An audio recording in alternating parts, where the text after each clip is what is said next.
Chris Carter here on the Locked On Steelers podcast. Today we've got Alan Saunders on the show. We'll be talking about how can the Steelers survive with another week without George Pickens, as reports say that he might have to miss another game. We'll talk about that and give you our stars and skulls grades from the Steelers win over the Browns. It'll be a fun episode. Let's get into it.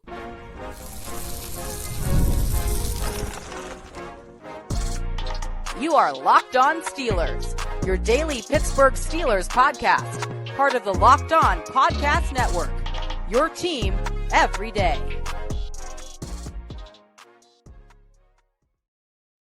Hello and welcome to the Locked On Steelers podcast. I'm your host, Chris Carter, bringing you your daily dose of all things on the Pittsburgh Steelers. As always, you can find the show on your favorite podcasting apps and on YouTube. Like this video if you enjoy it. Subscribe to this YouTube channel to get all of your daily Monday through Friday episodes, as well as our bonus content. We thank you for making us your first listen every day, because we're your team every day.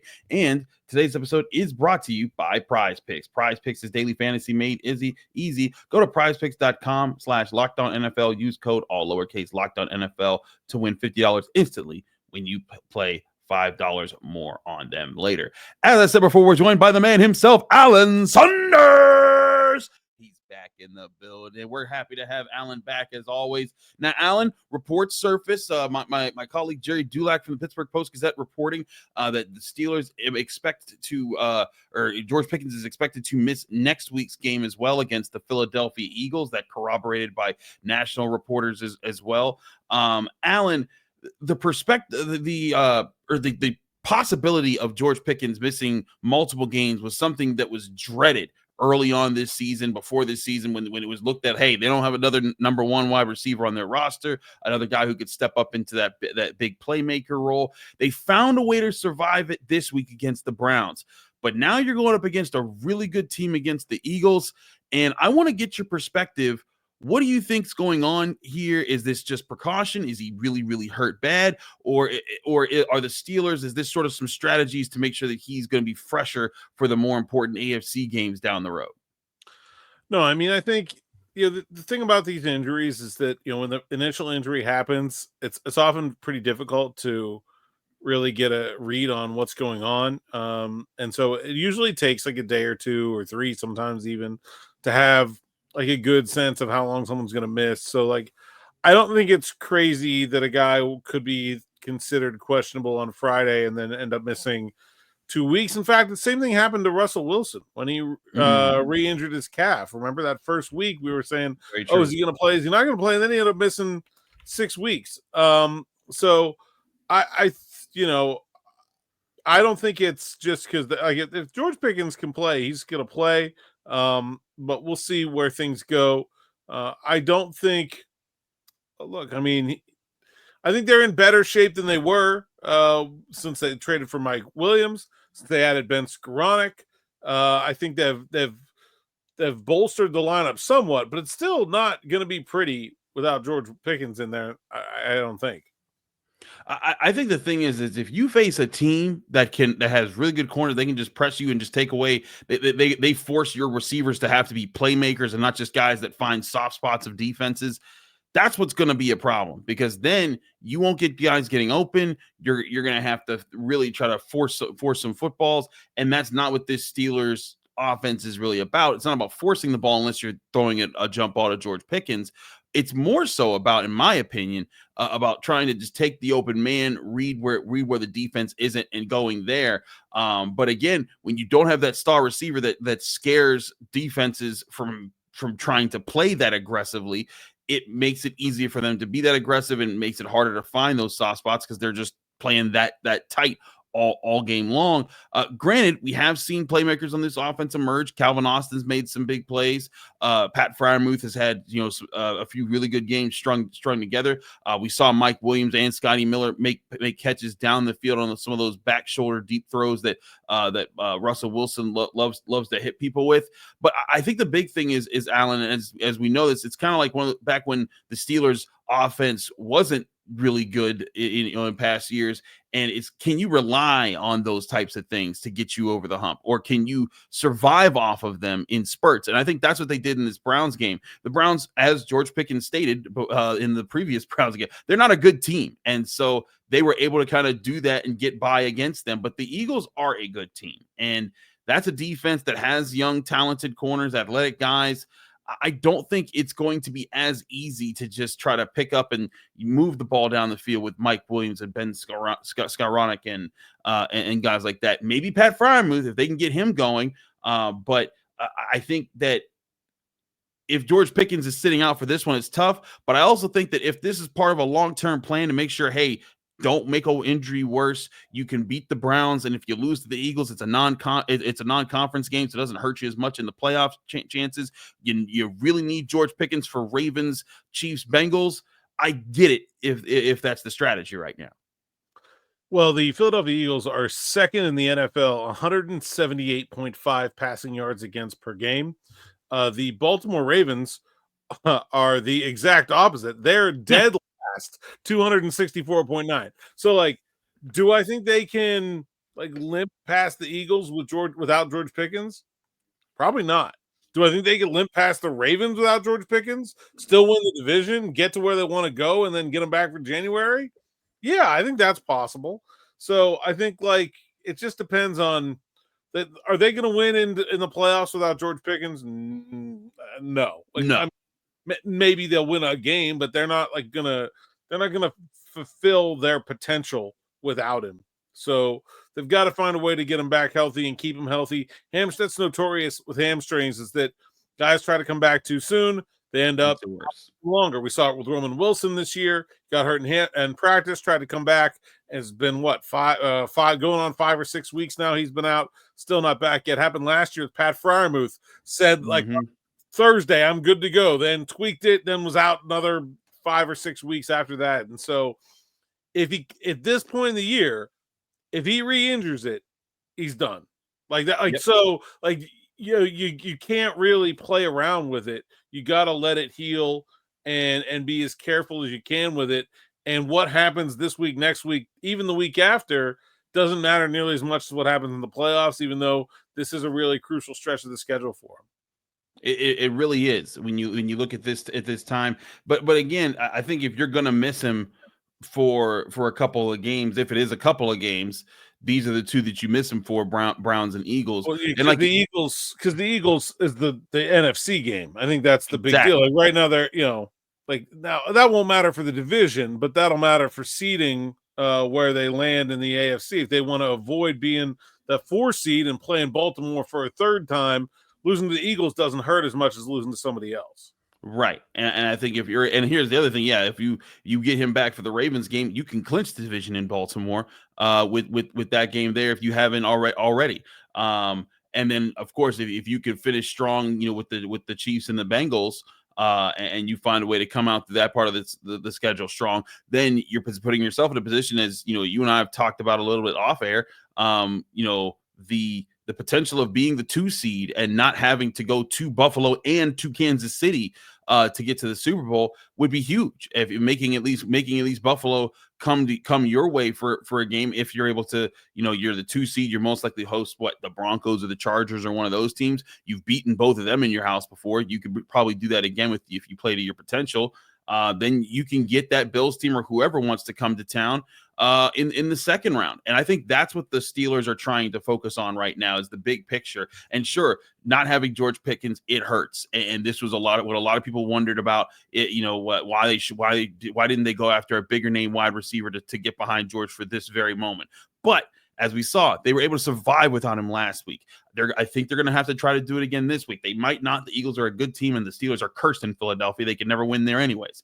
But again, if this is about longevity, if this is about long-term, let's protect our ace, our star player, so that he's ready for the biggest games, I totally get it. And I think that if that is what's going on, that's the right move here.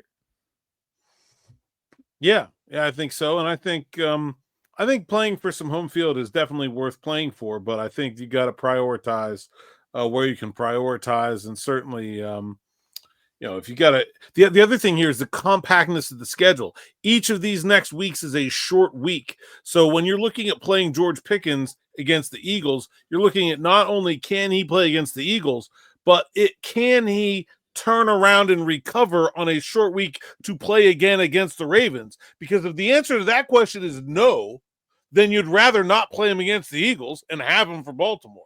Like, it's a multi faceted thing there.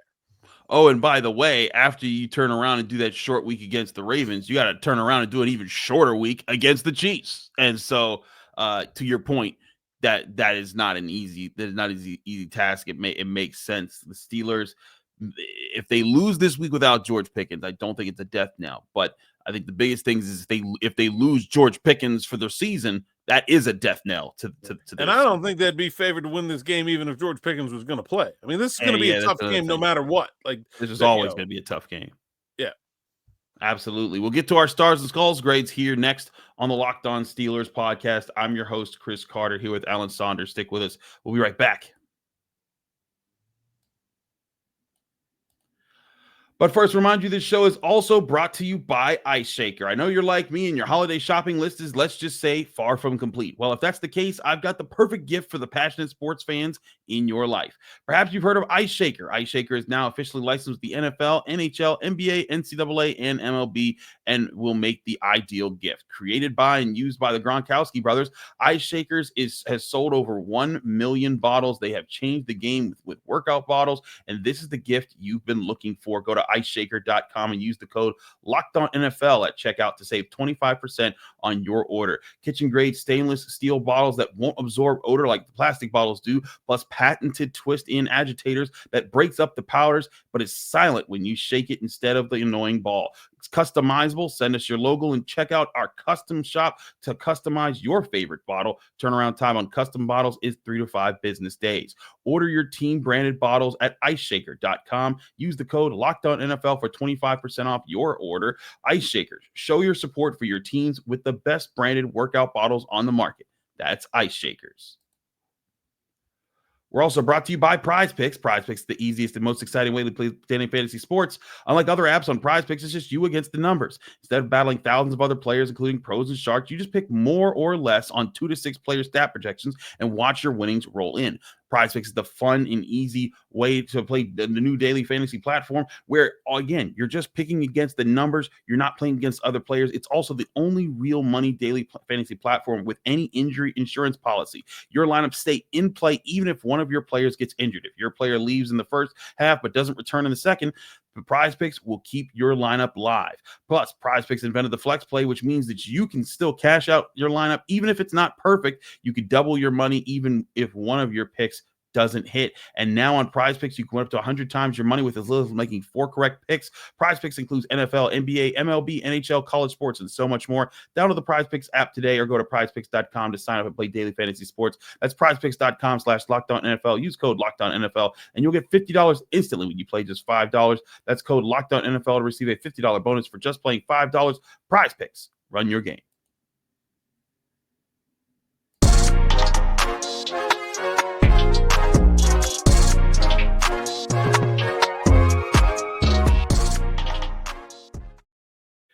Back here on the Locked On Steelers podcast, I'm your host, Chris Carter, here with Alan Saunders of SteelersNow.com. It's time to get to our Stars and Skulls segment. As always, we got stars for good, skulls for bad. 1 to 3 stars, three's elite, 1's a good play on a decent day. Skulls, 1 skull's like a bad play that you didn't really redeem yourself for. 3 skulls, all-time terrible. 2 skulls, like a bad game overall. As always, on a win, we start with the negatives. And I've been going back and forth with what I considered negative in this game, with certain players that I thought might have redeemed themselves at different points with certain mistakes they had. So I don't have any 3 skulls. I don't have any 2 skulls. I do have a short list of 1 skulls here. And I want to talk to you about some of these guys because there's reasons why certain guys don't have skulls that some people might think that they should. But let's start with our 1 skulls guys here, Alan. First up, just 3 guys here. I've got Nick Herbig, Cordero Patterson, Joey Porter Jr. Cordero Patterson, obviously, with the not so timely fumble in the 4th quarter that gave the Browns a brief glimmer of hope there. I thought Joey Porter Jr. was beat on a couple routes that he could have been better on. Wasn't a terrible day, but certainly could have been better in spots. And then I put Nick Herbig. He really wasn't as effective in this game. I think he got swallowed up a lot in the run. And could have been better there. But when I looked across the board, other players, like, for example, if I was looking like Beanie Bishop, I thought Beanie Bishop got roasted on a few plays, but he also was part of that blitz that fooled Jameis Winston into throwing that screen pass that was caught by Keanu Benton. So I thought that negated him. If you look around and you look like on defense, Minka Fitzpatrick, some people wanted to charge him with that first touchdown, and I'm not so sure about that. And that's why I want to talk to you real quick, Alan. We talked about this off air here when we were going over this play, but that first touchdown, it looked like it was a bit of a convoluted zone.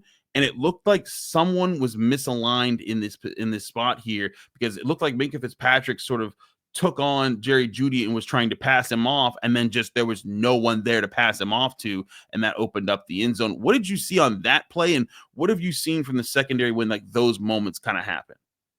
Yeah, I mean, it looked like some kind of miscommunication to me. It looked like everyone besides Deshaun Elliott was playing cover 3, or it was some kind of half zone, and Dante Jackson should have stayed with Jeudy across the field if it was like zone man, but it didn't. I think it was probably on Deshaun Elliott, who should have been at center field and was playing like a cover 2, but it's hard to say, without knowing what the play call is. And I didn't talk to anybody about it, but I would put that mostly on Deshaun, I think, but that's an assumption more than it is anything else, just based on usually if you have the rushers don't count, but everybody else is doing one thing and there's one guy that's not. That's usually the one that's wrong. Not always, but usually. Right. And I felt the same way, because if you look at the play, Joey Porter Jr.'s got the deep right sideline on that play. So Deshaun Elliott pressing that side seemed a bit overdone in that area, whereas the deep middle part of the field was left uncovered, and you see Elliott try to recover at the last second. I do think that he overplayed just being on that side of the field, maybe because that was the assignment on that play that they were looking for. That was it was also kind of a broken play because Jameis Winston, stepped up so much in the pocket, partially because Cam Heyward slipped and fell, when he was trying to address the gap. So, but again, big plays happen sometimes. Guys break loose, and we it's not the first time we've seen those type of miscommunications happen, Alan. But I think the good thing that the Steelers showed, especially in the secondary, was that was it. The Browns were never really able to call that up again, or anything else really that took advantage of miscommunications or guys being in the wrong places or not knowing how to play off of each other. Yeah, I'm not even sure, I would really even have given Porter a skull. I mean, I guess it's fine, but, I thought it was okay. I thought they did a much better job against Jeudy. Most of his receiving yards coming on that play, after he had really kind of done some damage against them 2 weeks before. So, this is a hard game to grade, because there's not a lot of guys who are on the negative side of the ledger for me. I think you really have to, scratch and claw to find someone who you could even plausibly add to this list. There was the right side of the offensive line got beat by a non-Myles Garrett guy pretty quick on one play, but I thought they were good. They were spraying lots of runs. I just there wasn't enough negative that wasn't accompanied with positive in this game to give a lot of bad grades. And that's why I was looking at is that I know some people they want their pound of flesh. Oh, trust me, I'm right there with those guys. I'm the inventor of the bus ticket here, sir. I understand the pound of flesh mindset, but I did not see anything in this game in that regard that I think we should be pounding the table for here. Yeah, I agree, and that's just sometimes how it goes. But there are plenty of stars to hand out. Only one 3-star player this week, but lots of 2 stars. We'll get into those guys next here on the Locked On Steelers podcast. Chris Carter, Alan Saunders. Stick with us. We'll be right back. But first, remind you the show is also brought to you by FanDuel Sportsbook, the #1 sportsbook in America. You've heard us talk about FanDuel a lot because they are America's #1 sportsbook. They have all your odds, ends, and lines for NFL, NBA, NHL, MLB, tennis, fighting big fights coming up. All the odds, ends, and lines can be gotten at FanDuel Sportsbook, or go to FanDuel.com to get started today. And also your early odds for Steelers at Eagles.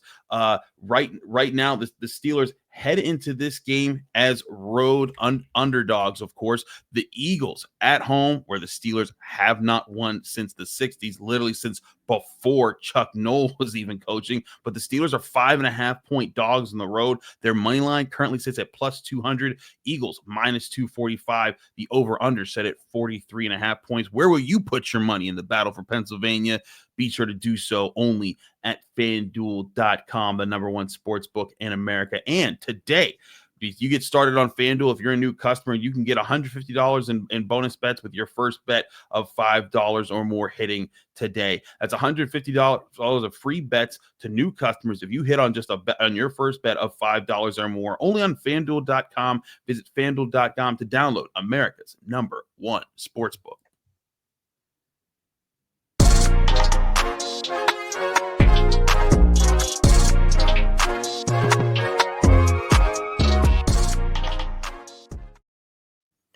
Back here on the Locked On Steelers podcast, I'm your host, Chris Carter, here with Alan Saunders of SteelersNow.com. Alan, let's get to these star grades here. We'll start with the 1 stars. I got Najee Harris, Dante Jackson, who I didn't realize actually they never really targeted him officially in this game, which is kind of crazy when you look at it. James Pierre with his interception, Van Jefferson with a touchdown, Scotty Miller, Mike Williams, Peyton Wilson, TJ Watt, Deshaun Elliott, DeMonte KZ, who had a breakup, and I thought Isaiah Loudermilk also had a solid effort sort of game there. Looking at these players, TJ Watt had a tackle for loss. I thought he was solid in this game. Never really got to the quarterback, but definitely pressured a lot with 5 officially, I think, on the game. But Deshaun Elliott, despite giving up that touchdown at the end where he was kind of pushed off by David Njoku, and despite, I do think he was supposed to be in his spot there. I thought out of those 2 moments, they gave up 2 touchdowns. He made a lot of really good plays in this defense, including a breakup in the red zone on David Njoku. I would have given him 3 stars if it wasn't for those 2 plays. So I think it makes sense. I thought it was the best player on their defense for most of the game. Every time they needed somebody to make a play, he was there making it. I thought it was awesome. So yeah, I totally agree with that. And a good shot on that KZ PBU. That was a big play. I think TJ, a couple games in a row, he's been pretty quiet against the Browns, but they used him a little bit differently. After they let Jameis get loose on that Judy touchdown, they kind of used him as a spy a little bit. They kind of used him as a decoy a little bit. I thought that's what helped Highsmith and Highsmith and Heyward get so much free time in with the quarterback because, if they're going to double team Watt and then Watt doesn't rush, that's really throwing the offensive line for a loop there. Right. And I think that's the whole point is now you got your guys. You can trust those guys to get home. And get home, they certainly did. Also worth it. I gave Peyton Wilson one. I thought he helped out quite a bit on defense with a few plays here and there.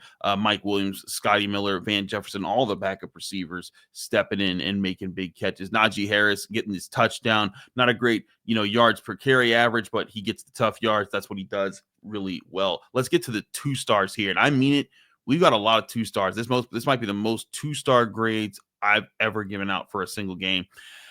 We start with a long list here. I start with Russell Wilson, Patrick Queen, Pat Frymuth, Jalen Warren, Broderick Jones, Dan Moore Jr., Zach Frazier, Keanu Benton, Chris Boswell, Ben Skowronek, Mason McCormick, Isaac Seumalo, Landon Roberts, Corliss Waitman, and Alex Highsmith. Now, I just threw a lot of names at you, Alan, so let's break a few things down first. I want to focus first on this O-line. I put the whole O-line up here because despite giving up a sack at the end of the game, I thought Dan Moore Jr. did a pretty good job on Myles Garrett. Isaac Seumalo, all the way on down, all those guys. I thought they moved piles a lot in this game when they really needed to run the ball. They were able to win the line of scrimmage. They were able to protect Russell Wilson. I thought this offensive line showed tremendous growth from what it looked like 2 weeks ago when they played the Browns. But the offensive line was great. They ran the ball. I thought they really handled the twists and the stunts and the communication a lot better than they did 2 weeks ago. And I thought, they did not let Myles Garrett take over the game. I thought he was pretty pedestrian for 3.5 quarters. Comes in and makes a play at the end. So what? But I think that the offensive line, they weren't as dominant as they were against a really bad Bengals defense. But I thought against a much better challenge, they certainly showed massive improvement. And I think that's a point for Pat Meyer there, because a lot of people have been gunning for Pat Meyer this season, saying he's not doing enough with this O-line. But I think we're seeing guys develop. Broderick Jones, I think, has put together at least 2 really good games for the Steelers. I thought he was blocking well downfield. Zach Frazier, Mason McCormick continue to do their things. So yeah, all the O-line gets 2 stars. Going back and flipping over to the other side real quick. Patrick Queen and Landon Roberts, both your starting inside linebackers, getting in there. Patrick Queen, I thought, had some really good run stuffs and helped in coverage here and there. Landon Roberts, also really good run stuffs, but I've had, of course, that fourth down stop. And Alan, when we asked him about that play specifically, he talked about how the Browns used a similar look when they were getting some of those 4th downs on the Steelers in the first game, where they would line up their receiver, their tight end, which whoever 81 is, and he would kind of line up out wide, and he would just crack down. And his whole job was to just shove Landon Roberts inside. Didn't necessarily have to block him too hard. So Landon Roberts knew, hey, I just got to beat that guy to the spot. He did that. He got in the backfield. He blew up the 4th down play and got the turnover on downs. I continue to think this Steelers linebacker unit, they're the glue in this defense that is keeping everything together when all else fails. Man, I think you're seeing Patrick Queen look so much more comfortable. I know there was a lot of angst about his performance at the beginning of the season. He looks like the kind of Pro Bowl guy the Steelers thought they were getting. E-Rob was on one, man. He was on one, man. Dude, the 4th down play wasn't even the best one. The best one was the hit he laid on Ethan Pochich.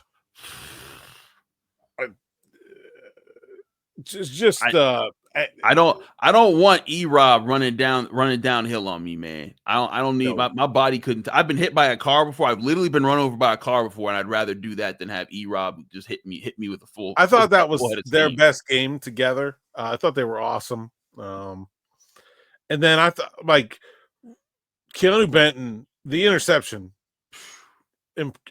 incredibly impressive for a guy his size, but also just like Larry O went down early in that game. They were down defensive linemen. Benton's reps were elevated, and I thought he stepped his game up. He met that challenge. I thought he was a really, really key piece for him all game, not just that one play. And the center of the defense is, like, I understand the outside linebackers are the stars. The center of the defense is where the money is made, and I think defensive line and I think I know where we're going with 97 here, but I thought Benton was great. I thought the linebackers were great. I thought Elliott was great. I thought that was the real key for them.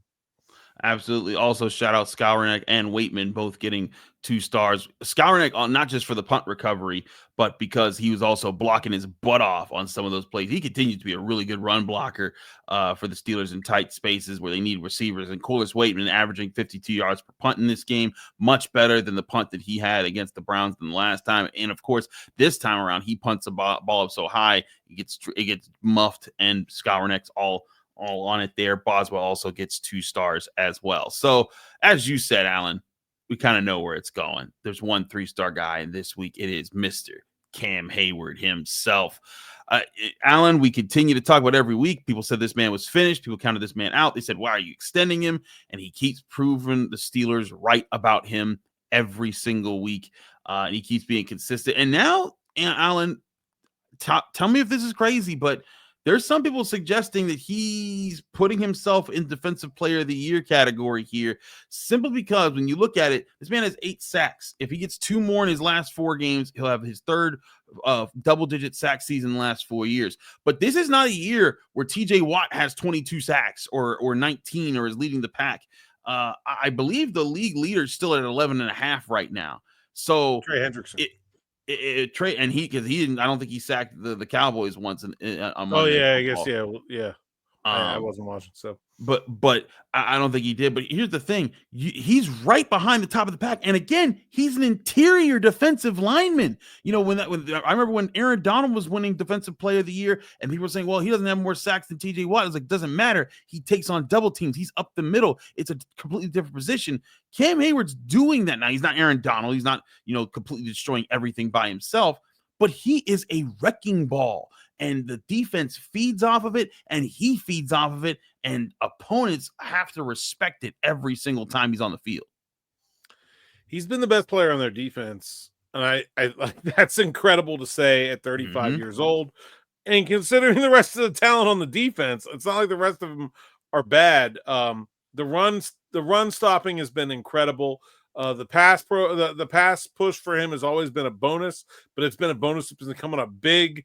I think he continues to get better as the season goes on, which is something you're not necessarily expecting from a guy who's 35 years old.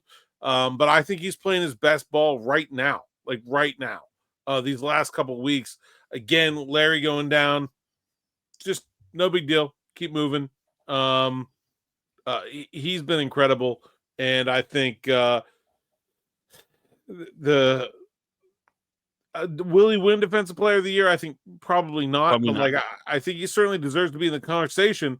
How about the comeback player? I think he could win that one. I think so too. Yeah, when you consider his injury last year, though, would that maybe go to Russell Wilson? Well, it can't now. It has to be an injury. They Has to be changed injury. the I didn't rule know that. after Okay, Joe okay. Flacco won it last year. Okay. Gotcha. I didn't know that was the change. Okay, cool. So Cam Heyward could be comeback player of the year. I mean, especially if he gets if he has back-to-back double-digit sack seasons, gets hurt, can't do it the one year, and then comes back and does it again. I think that's a really good sign for him being a comeback player. We'll see. I don't know. I can't say who all the other candidates are and who and where everyone fits, but Cam Heyward certainly, I think, has earned a lot of accolades in his time, and he's gonna continue to earn more if he continues to play like this, even as he gets closer to 40 than he wants to be right now. About that. But there are your stars and skulls grades. Again, Cam Heyward, your lone 3-star grade here today. Let us know if you disagree with any of those, or if you agree with any of those. If you think someone should be higher, lower, where they should be on the rubric, because we always are interested in hearing from our Locked On Steelers fans. So thanks so much for tuning into the Locked On Steelers podcast here on your favorite podcasting app and on YouTube. Alan, let people can find you, follow you, and get more of your work. Hey, Saunders _PGH on X, Instagram, TikTok, and Blue Sky. PGH Steelers Now site's account. SteelersNow.com is where you can read my work, and you can find my podcast, Steelers Afternoon Drive, with Zachary Smith, on the Steelers Now YouTube page or wherever you find podcasts. Absolutely. He's Alan Saunders. I'm Chris Carter. Follow me on Twitter and Instagram at Carter Critiques. Read my work at the Pittsburgh Post-Gazette, post-gazette.com. Find me here on the Locked On Steelers podcast every day, Monday through Friday, breaking down your Pittsburgh Steelers. We'll see you here tomorrow right here on the Locked On Steelers podcast.